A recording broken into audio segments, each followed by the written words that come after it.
Now, Dr. Weaver, let's talk about your dad. The day your dad passed away.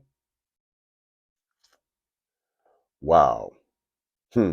What a day. I'll never forget it was a Saturday. Um, it all began, I had to come and get dad in Birmingham. He was getting older, and he would have been, yeah, he was 92 at the time, 1998, that year. And I came home and I knew that it was, doctors had told me that he needed 24-hour care to be watched over and what have you. So either I could take him back home to Michigan with me, or either, he suggested we put him in a nursing home for to be watched. Now he was able to walk and stuff, but he had a few little ailments. So I told him, I said, Dad, I said, you got a choice. You got to come home with me. I'm not coming to Detroit. I said, Daddy, you got a choice. You can come. Boo, this is my nickname. Boo. I said, yes, sir. I am not coming to no Detroit. I said, well, what's wrong with Detroit? It's cold up there.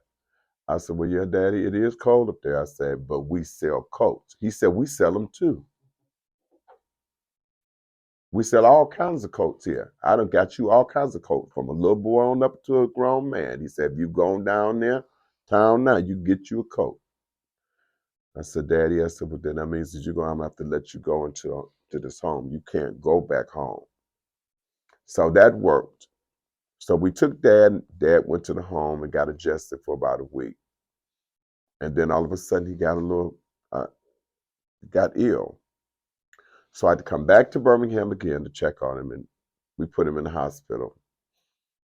And that Saturday morning, I went by the hospital to see him before I caught the flight to come home. I said, Daddy, I said, I'm going to fly home. I said, I got to go see about Ruby. My sister was ill. I said, I got to go home and see about sis real quick. And then as soon as I get through with that, then I'll come back down here. I'll be back on Thursday. He said, yeah, I'll, I'll see you, boo. I said, I love you. He said, I love you too. Had no recollection. That was it.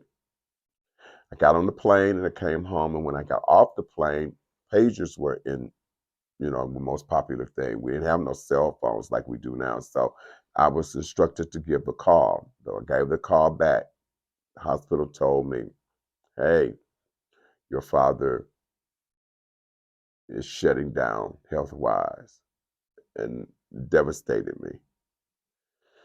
So I didn't know how I was going to tell my sister Ruby. But anyway, long story short, I went to choir rehearsal with the Hallelujah Singers, uh, and I was kind of burdened that night. Now, we'll forget the late, great Mr. Ernest Huskin prayed a prayer. I mean, he prayed. And when I got a rehearsal, I got a call from the hospital to tell me that my dad had made his transition. So, how am I going to tell my sister Ruby is the question. But she told me, she says, how's Daddy Weaver? I says, I couldn't say nothing. I couldn't say nothing to her. She said, Daddy gone.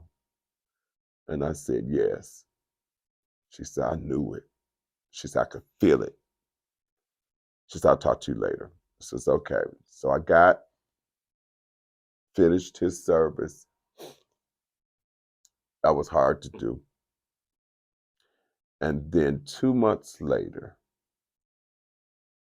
the Lord called my sister Ruby home. I was getting wiped out. I couldn't understand what was going on. I really didn't. I was in play rehearsal. The devil made me do it.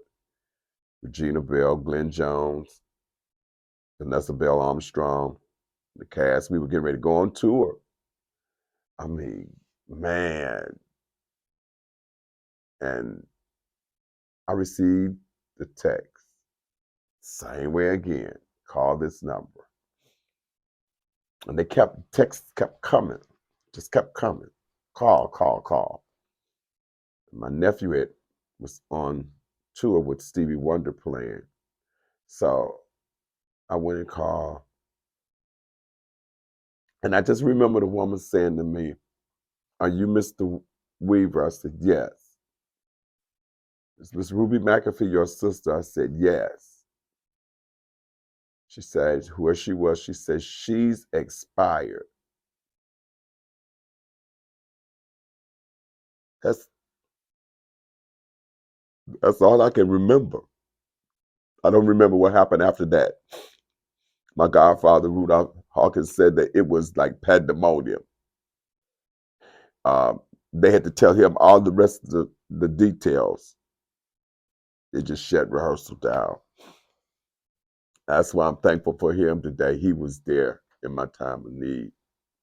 And then after that, I got that done. And 2 years later, Ruby's son died, Eric. That got me. And after that, here comes Dee Dee. So now I just sometimes people don't understand why I don't come around for Thanksgiving or anything. When you're used to your Thanksgiving table full of your family and it just dissipates like that. It's man, whoa, man, this it's hard. You know, you human. I don't have no mama, I ain't got no daddy, I ain't got no sisters, my nephew, my brother-in-law. All I got is one brother that I know that has been with me since birth. And I ask God daily when I pray for myself and my children and everybody else, just stretch my brother's time. I want him to stay as long as he can stay. Cause we have a bond. Me and T.N. Miller, Nelson got a bond. He taught me how to tie my shoes and everything. But I miss my mama, my daddy, my brother-in-law, sisters, nephew. I miss them, y'all.